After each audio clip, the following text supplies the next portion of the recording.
Arcane's final act is undoubtedly its most dividing one.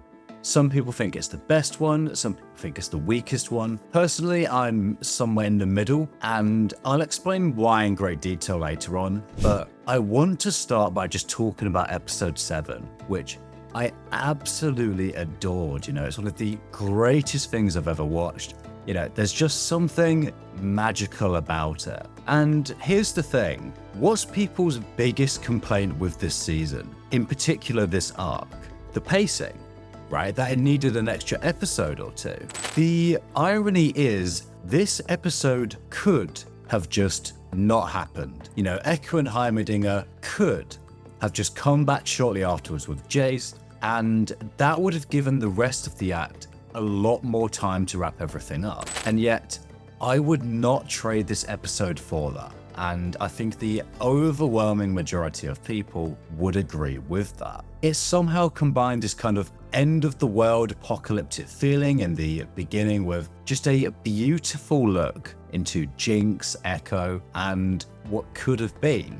And I'm not even talking about Jace when I mention apocalyptic. I just mean Ekko being trapped at the start had this vibe of everything is doomed, despite his surroundings. He's trapped in a timeline where we basically see what would have happened if back in episode 1, Vi died during the mission. I'm also assuming that this explosion destroyed all of Jace's equipment, which meant HexTech was never created, which also sadly means it's likely Victor didn't show up to save Jace. We get a pretty emotional beginning with Ekko reuniting with Benzo, who I must admit I don't think I'd thought about at all since his death in season 1 episode 2. Seeing Kagura and Milo was just as much of a shock, but it's pretty clear already that this is a much better off Zaun. It just looks so much brighter and cleaner and peaceful than we're used to.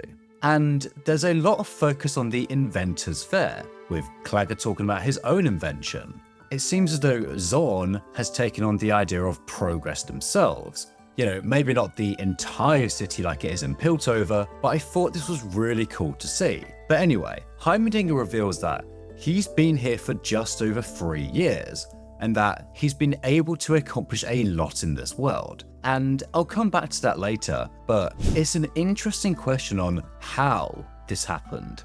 Why is Zaun like this? How much of this was brought about by Silka and Vander working together? How much of it was Heimerdinger? Maybe it was someone else entirely. I don't think we have concrete answers to any of it, but it's very interesting to think about. Anyway, when Powder asked Ekko if he wanted to see Vi, I did not expect her to be dead. And I think Ekko, from the moment he got here, had this firm belief that, despite what Heimerdinger told him about it being impossible, that he wasn't going to be here long. Otherwise, I imagine he would have been a lot more cautious about what he said. Tried to pretend as though he's kind of always been here, rather than saying things like, oh, it was a mistake to come here at Powder's memorial for Vi, And again, the scene on the bridge indicates that this timeline, somehow, some way, has the answer to that impossible question on how to unite Piltover and Zaun. We see enforcers eating at Jericho's little stall, eating the same food that Caitlyn looked down on back in season 1. I really wish we got more time here, Not even because I think it, needed it or that it was an issue, just because I'm just so interested in how all of this happened.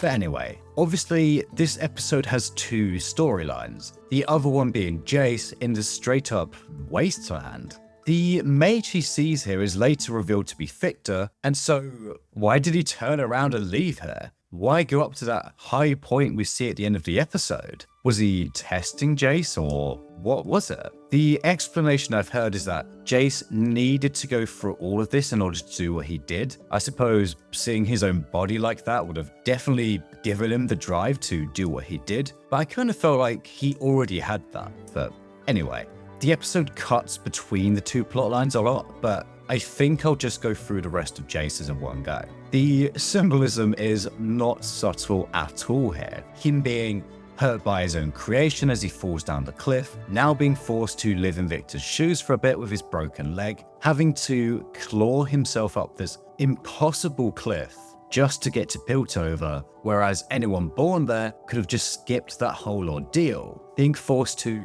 pull himself up just to survive whilst living off scraps, only being able to move forward when he takes his hammer apart and leaves it behind. And I guess he just instinctively knew to climb to the very top, and when he makes it there, he finally sees some sun, some hope. The whole atmosphere is totally different. And I think this was fully intentional as a kind of argument against Victor's later philosophy of making everything perfect, of removing all suffering. That kind of state not only just isn't really possible for humanity, it isn't necessary. That other world was perfect for Ekko, but that doesn't mean there wasn't suffering there. Vi was dead, but the existence of that suffering doesn't mean the world can't feel perfect. It's so easy to get caught up in, oh, if only this was the case or this happened.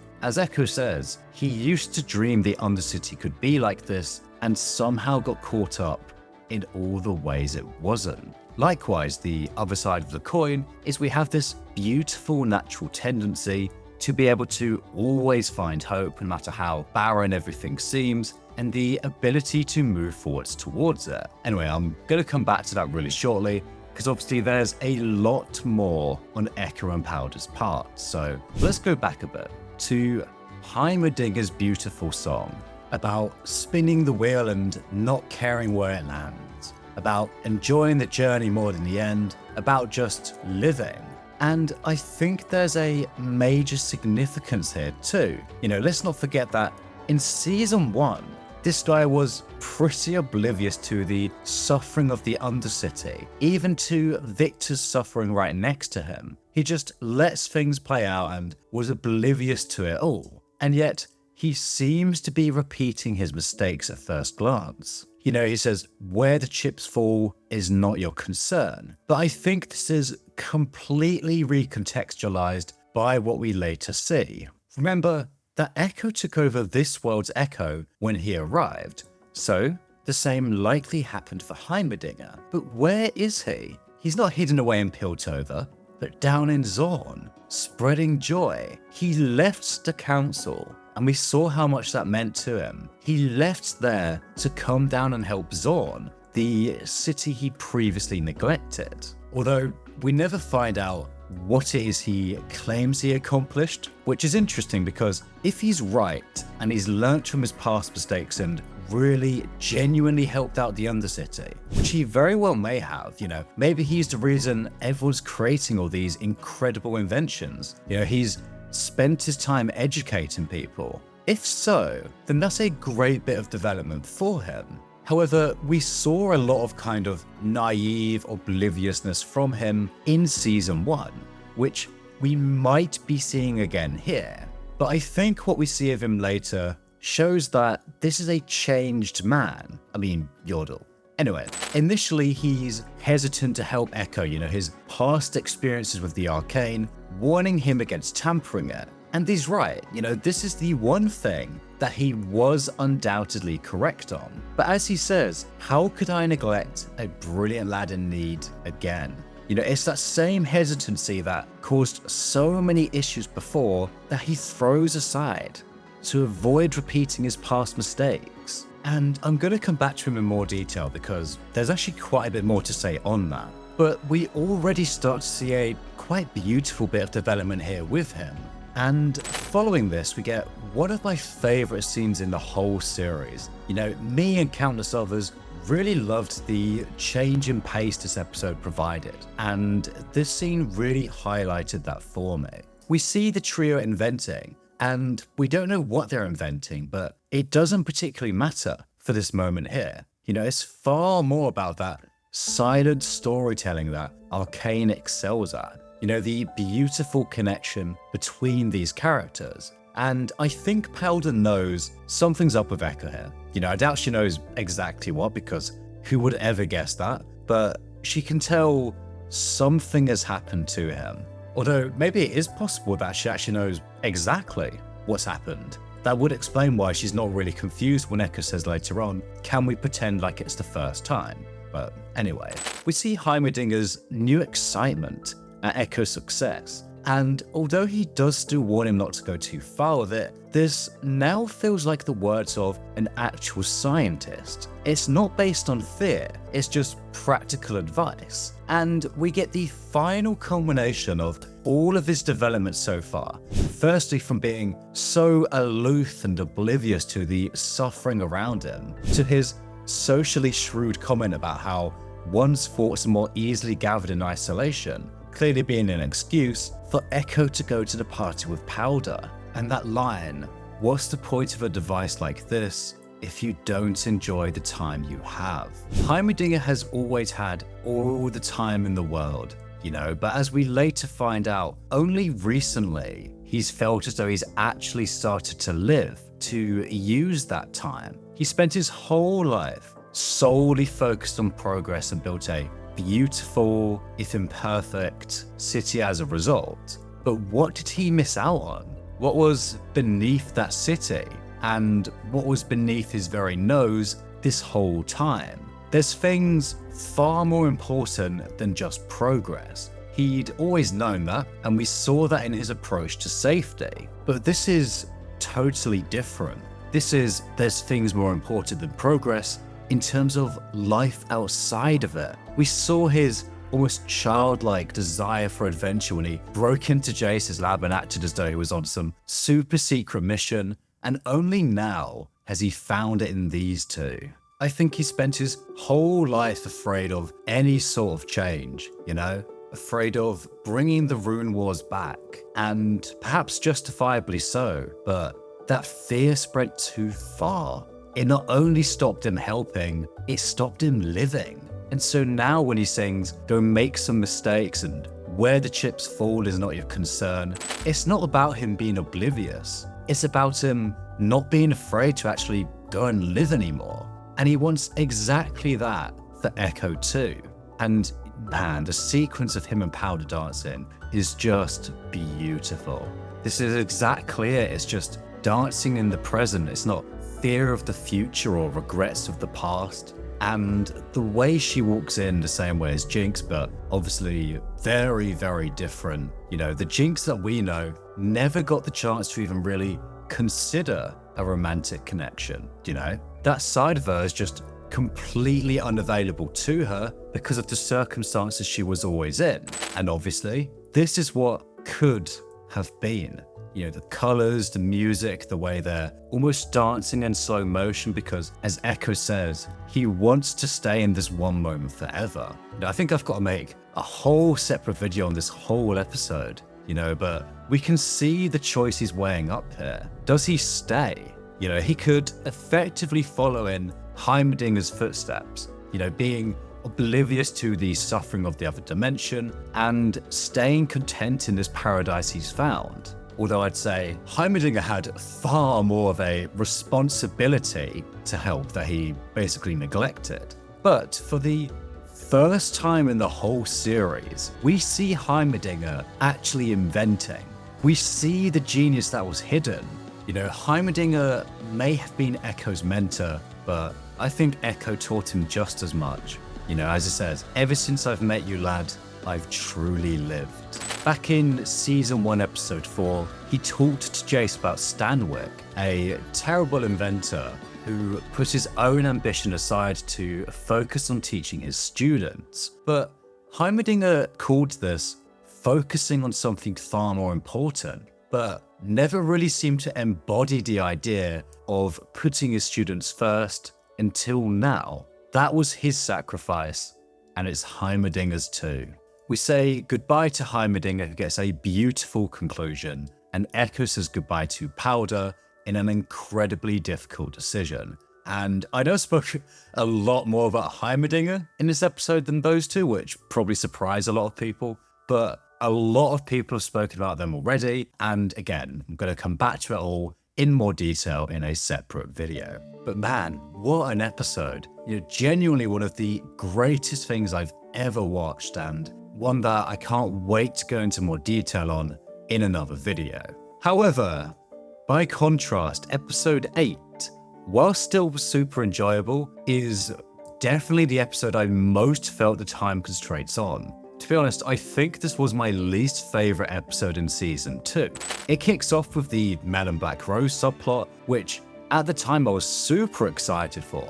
And again, I know I've said this every video, but I don't think it's bad by any means. I just don't think it was as good as the others because it was clearly put here to set up the future series, but it just felt really unsatisfying for me. It probably would have been fine if there wasn't so much other stuff going on at the same time. I did see the writers say somewhere that it felt like they were being a little too ambitious, and I think this was the subplot that slightly put it over the line. Although I don't want to fault them for that. You know, I really respect that. They went for it, sure it ended up being a bit much, but I still really respect that. And again, I know it's clearly here to set up the story in Noxus, but I felt like there just wasn't the space for them to do that with everything else they had going on. Although I have to admit, being thrown straight into Noxus' declaring war on us felt a little jarring. You know, and obviously it was very sudden in the world itself, so it makes sense it'd be kind of sudden for us as well. But I felt like just too much was going on at once. You know, I've said this a lot in these videos, but this is the episode that most would have benefited from just a bit more time, in my opinion. You know, that would have fixed basically all the issues I had with it. But anyway, I'm not trying to be negative because I really do love this series, but I just found myself not being drawn in at this point in the episode. I really don't know exactly why, but just something about it all just really didn't grab me. And I think it is just the suddenness of the whole, yeah, now Noxus is coming for us. And that whole Piltover and Zaun dynamic, which was the really interesting, gripping part of the series, was just kind of being forgotten about. I do also think that in comparison to season 1, the jump between these arcs felt way more fractured. Even compared to the multiple years time skip in Acts 1 and 2, this felt like way more of a jump. And again, I can't really put my finger on exactly why that is, so I'm expecting a lot of disagreement in the comments, but something just didn't land with the first half of this episode for me. The Jinx and Caitlyn scene was a lot better though. You know, obviously it's not nice seeing Jinx like this, but I think having this deeply sad moment did a lot for her as a character. You know, this is the first time, besides when she killed Silco, that she seems to actually regret her actions. And now she's regretful for all of them, all the chaos and death she's caused. It felt like the perfect destination for her character, and I think this was an infinitely more interesting route than her staying the way she was or going the opposite direction and becoming kind of vengeful or anything like that. I thought this was fantastic, personally. Anyway, we return to Jace and Mel, and the attention to detail in the series just blows my mind every time. You know, there's this kind of top-down shot of the round table, and you can see that where Mel and Jace sat at the end of season 1 when Jinx's rocket hit is completely unscathed thanks to Mel's protection, whereas the rest of the table is full of cracks and marks, which is what allowed Jace to figure it out. I do kind of wish that they just went with Victor as the kind of sole final threat rather than him and Ambessa though. I think he was just way more interesting and it would have given everything else the time it needed, but anyway.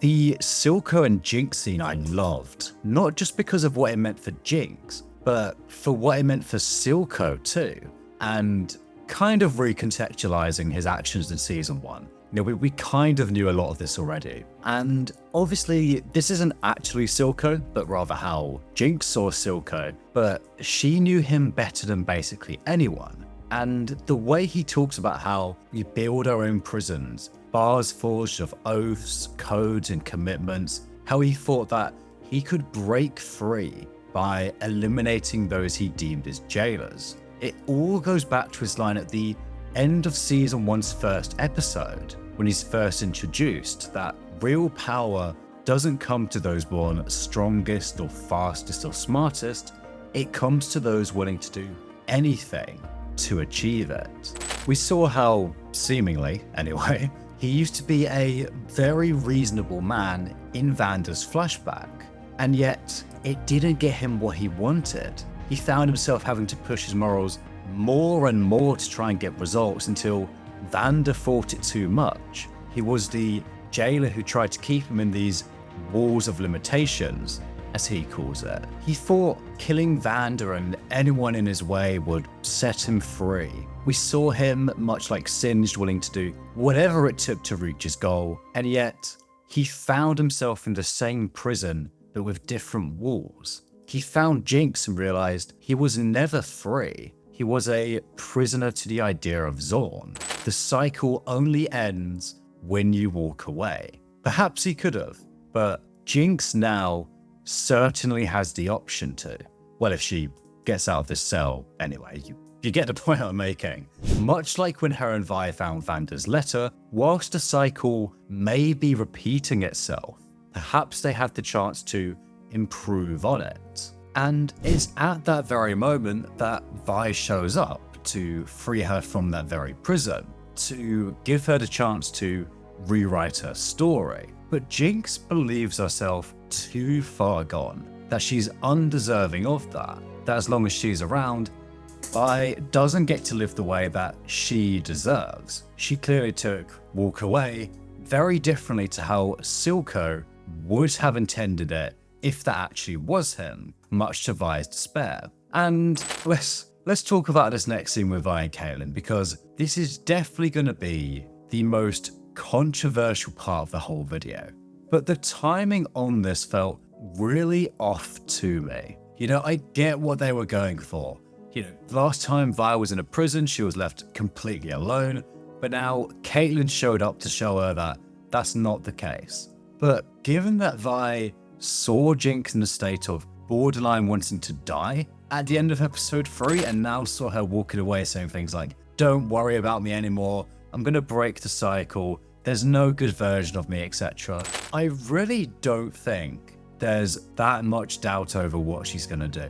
You know, what else could she possibly be referring to besides maybe leaving Piltover? And either way, I feel like Vi is just gonna be desperate to get after her. And this is completely different to the other time she's lost Jinx. This isn't her being violent or angry. The pair had really managed to repair a good amount of their relationship. They've made so much progress. This is totally different. This is Jinx feeling like she doesn't have a reason to keep going. And again, I get why people don't have an issue with it. You know, we don't know how long it had been by the time Caitlyn came to her. It was probably quite a while, given that we do have Jace's meeting in between the two scenes, so maybe she thought it was too late. She had no idea what Jinx was, so she's just taking her mind off it, I guess, living for herself instead of Jinx. And whenever I thought this up, I always get comments saying, "Oh, you just want Vi's character to be chasing after Jinx and nothing else." But that's really not it at all. It's just, one, Vi doesn't give up on her family. And secondly, even if there is an explanation for it, surely there's a better time to do this. Like, it just felt so weird going from such a dark scene to this. But anyway, I get why people didn't have an issue with it, and I'm not one of the quite vocal minority of Arcane fans that seem to think their way of seeing the show is the only correct way. So I do get it, but it just felt so off for me personally. Anyway, moving back to Jace's meeting, and again, he's standing here in between Piltover and Zaun, trying to bring them together. And I'm not sure how he even managed to get them all in this one room. But if you remember back in season 1, at the very end, Jace said exactly this to Silka at the end of last season, that he was reminded of what brought our cities together in the first place, a greater threat beyond the walls. Also, when he sees Ambessa, there's this kind of chariots in the background which it looks like he's standing against, and she's sort of ordering towards him, a prophecy which has now come to pass. But anyway, I do wonder if Silco would have agreed to fight. Probably not, honestly, and we see Savika walking away too. But it's interesting though, because it almost feels like the show is saying that this was the only thing that would ever unify the two cities. You know, the whole dynamic between the two is basically dropped after this. And maybe they're right. You know, maybe this is the only thing that would have. as depressing and kind of defeatist as that sounds. I don't think that is completely true though, given the end of season 1. But anyway, it is a bit of a shame that they basically left behind that conflict, as that was the most interesting part of the series for me. Anyway, I won't spend too long on Ambessa and Mel's scene, but Ambessa's voice acting is so good here. The way her voice has this whole slight tinge of sadness throughout, but then really quivers at the very end. And it's an interesting note that she basically says the same thing to Mel that Silco said to Jace. They even use the same word, parley, and claim, you coming here to parley has shown your weakness. Obviously, both were very power hungry in the sense of wanting the power to achieve what they wanted, and both were willing to do whatever was necessary to get that, believing that a base level of violence and a lot of sacrifice was required. In both these situations, they're being forced to weigh up their family, Mel for Ambessa and Jinx for Silco, against their dream. It's a really cool little parallel, but it's the final scene that I found particularly interesting.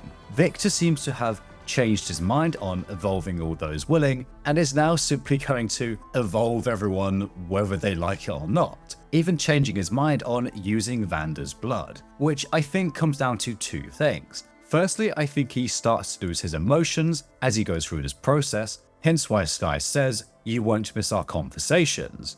Also, he thought Jace would join him, that he would understand, but now that he's seen that he doesn't, he's decided that he knows what's best for everyone and so he's going to force it on them. I do feel like Victor needed a little bit more time, but anyway, I was really sad to see Vander's end. You know, obviously it all makes sense given what happened and all, but I couldn't help but feel a little disappointed that after everything in Act 2, it just all goes out of this little 10-second scene. You know, it was kind of anticlimactic. But anyway, it ends with Victor getting what I thought was going to be some sort of new wolf design the first time I saw it. So glad it didn't happen. But anyway, episode 8 just didn't do it for me. To be honest, there was definitely some great moments in here, but I think they just tried to put too much into one episode. Which, again, I know isn't anyone's fault and they did a fantastic job of the time they had, but it just didn't quite land for me personally. Anyway, moving on, episode 9 starts with an unexpectedly dark scene. It probably shouldn't have been unexpected given what we saw in the last episode, but I really wasn't expecting them to show Jinx actually trying to do it.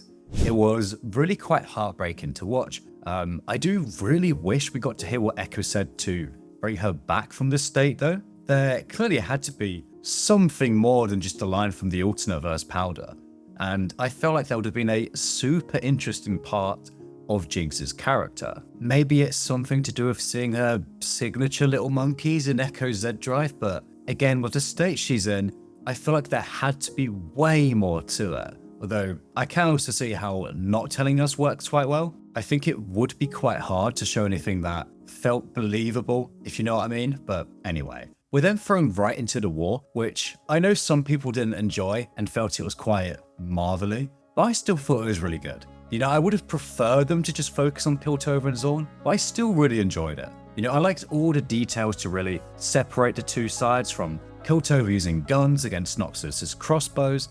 Riot's lore team has always been brilliant at that kind of thing, and Fortiche really carried that on.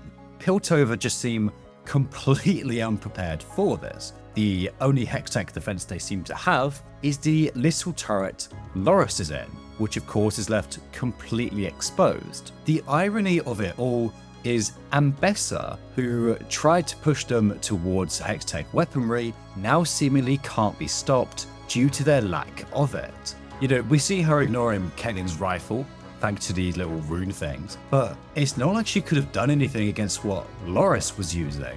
Also, imagine if Heimerdinger came back, the things he would have built. You know, he honestly might have turned the whole war around on his own. Anyway, Maddie being a spy was a bit odd.